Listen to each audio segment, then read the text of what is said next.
प्यारे विद्यार्थियों, आज का जो लेक्चर है वो थर्ड सेमेस्टर के लिए है और आज हम डिस्कस करेंगे एग्जैक्ट डिफरेंशियल इक्वेशन। यदि आपका डिफरेंशियल इक्वेशन एग्जैक्ट फॉर्म में है देन आप इसका किस तरह से सॉल्यूशन करते हैं, आज हम इस पे डिस्कस करना है। ठीक, चलिए हम जान लेते हैं सबसे पहले एग्जैक्ट डिफरेंशियल इक्वेशन का टाइप क्या होता है। तो देखिए एग्जैक्ट डिफरेंशियल इक्वेशन, और यदि आपके पास इस तरह का डिफरेंशियल इक्वेशन है m dx plus n dy equals to 0 type का, इस तरह का इक्वेशन है। और ये जो m है एंड n है ये फंक्शन ऑफ एक्स वाई है, ठीक है ना। तो फंक्शन ऑफ एक्स वाई है आपका m and n are functions of x and y, ठीक। अब इसमें आपकी एक कंडीशन और होनी चाहिए साथ ही साथ कि यदि हम m का पार्शियल डिफरेंशिएट करें विद रिस्पेक्ट टू y और ये इक्वल आ जाए, किसके इक्वल आए, n के पार्शियल डिफरेंशिएट, और वो भी n का किसके सापेक्ष पार्शियल डिफरेंशिएट, x के रिस्पेक्ट, ठीक है। अच्छा, पार्शियल डिफरेंशिएट हमने बताया है आपको पहले भी कि यदि हम y के रिस्पेक्ट में कर रहे हैं सो दैट मीन्स इसमें y वेरिएबल मान के चलेंगे और जो जैसे x आ गया इसमें, क्योंकि m क्या है, फंक्शन ऑफ एक्स वाई, तो x जो है उसको हम कांस्टेंट मान के चलेंगे। इसी तरह से इसमें n में क्या करेंगे, x को वेरिएबल मानेंगे, x के सापेक्ष हम डिफरेंशिएट करेंगे और जो y रहेगा उसको कांस्टेंट मान के चलेंगे, ठीक है। ये थोड़ा सा पार्शियल डिफरेंशिएट आपको पता होना चाहिए, ठीक।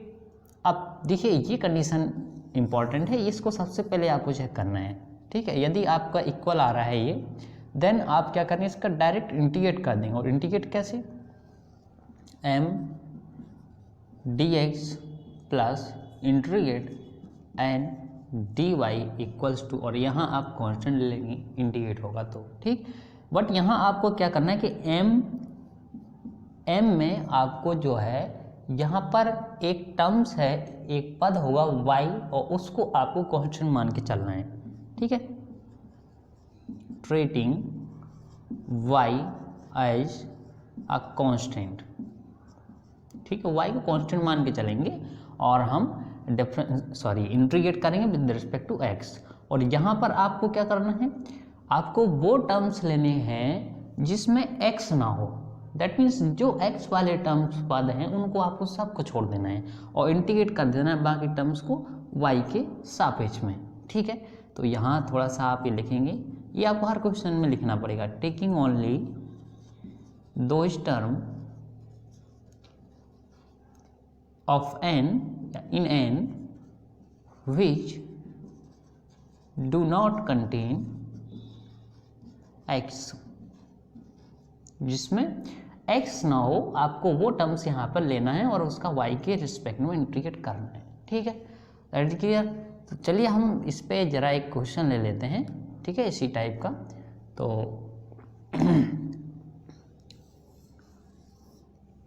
Solve ax plus H Y plus G D X plus H X plus B Y plus F D Y equals to 0 कहा गया। इसको सॉल्व करें देन हम सॉल्यूशन करेंगे। देखिए इसमें सबसे पहले आपके माइंड में ये जाएगा कि आप इसको जो है नॉन होमोजीनियस, क्योंकि यहाँ से dy अपॉन dx यदि आप निकालेंगे तो आपका नॉन होमोजीनियस पार्ट बनेगा, ठीक है।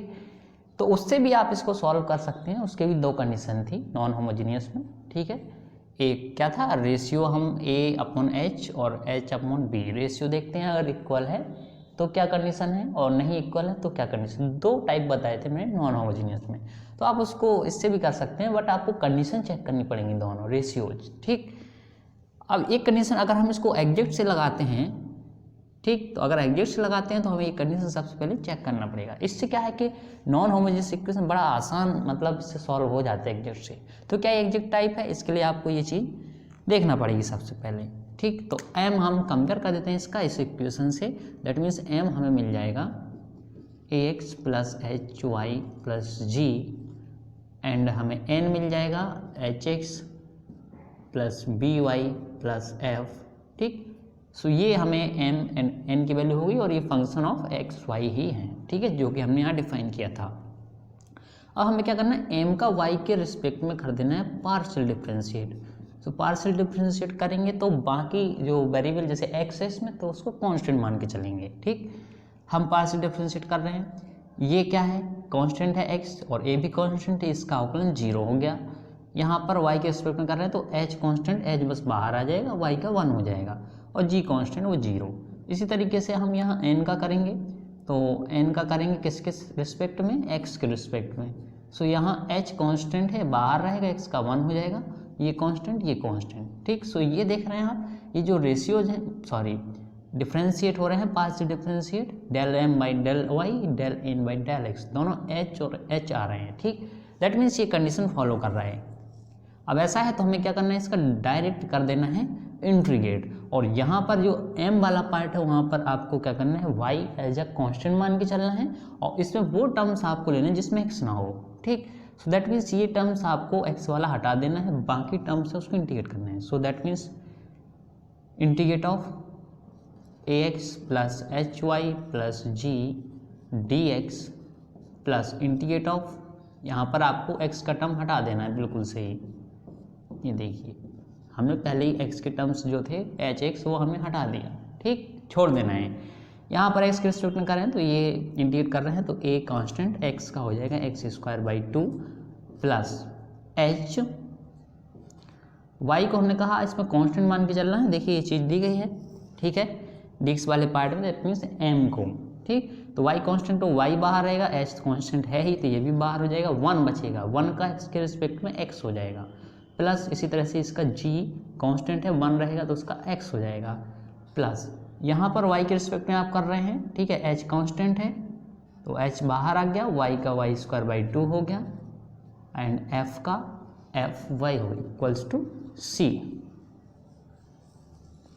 ठीक है, यहाँ c मान लेंगे, दैट इज क्लियर। सो ये आपका सॉल्यूशन, चाहे तो थोड़ा एलसीएम लेके आप और भी इसको सॉल्व कर सकते हैं। ठीक है ना, जैसे आपको करना है तो यहाँ से एलसीएम लेंगे तो ए एक्स स्क्वायर प्लस यहाँ आ जाएगा 2hxy 2gx and hy square and 2fy equals to 2c।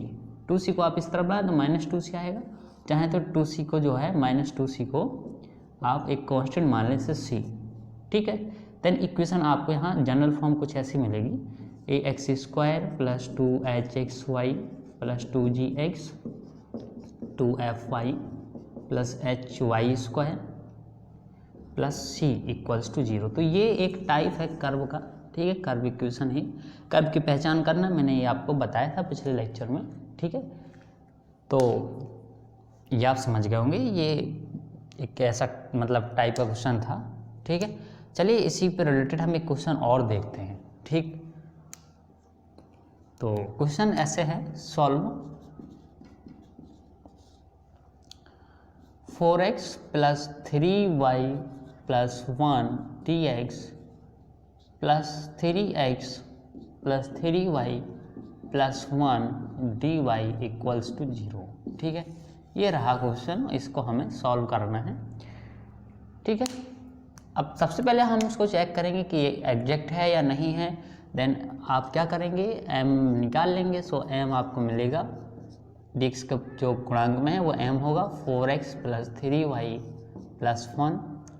यहाँ से del m by del y आप फाइंड आउट कर लेंगे। सो मिल जाएगा आपको 0 एंड यहाँ से मिल जाएगा 3।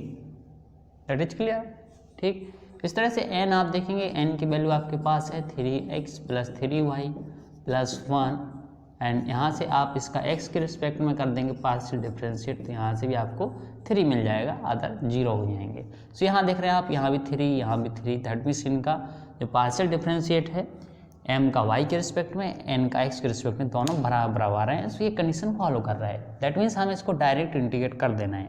सो आप जब इंटीग्रेट करेंगे यहाँ पर आपको y एज अ कॉन्स्टेंट मानना पड़ेगा और यहाँ पर आपको x के टर्म छोड़ देंगे, दैट मीन्स ये वाला टर्म्स आप छोड़ देंगे और इसका y के रिस्पेक्ट में इंटीग्रेट करेंगे। ठीक, सो यहाँ हम क्या कर रहे हैं, x के रिस्पेक्ट में कर रहे हैं इसका इंटीग्रेट, वो भी y को कांस्टेंट मान के चलेगा। ठीक है, तो यहाँ पर देखिए इंटीग्रेट होगा तो 4 बचेगा, x का हो जाएगा s² प्लस 3y, ये कांस्टेंट रहेगा पूरा क्योंकि y को कांस्टेंट माना है, बाहर 1 बचेगा, 1 का x के रिस्पेक्ट में इंटीग्रेट x हो जाएगा और यहाँ 1 का x हो जाएगा, ठीक है, प्लस ये पार्ट आपको छोड़ देना है, इससे कोई मतलब नहीं।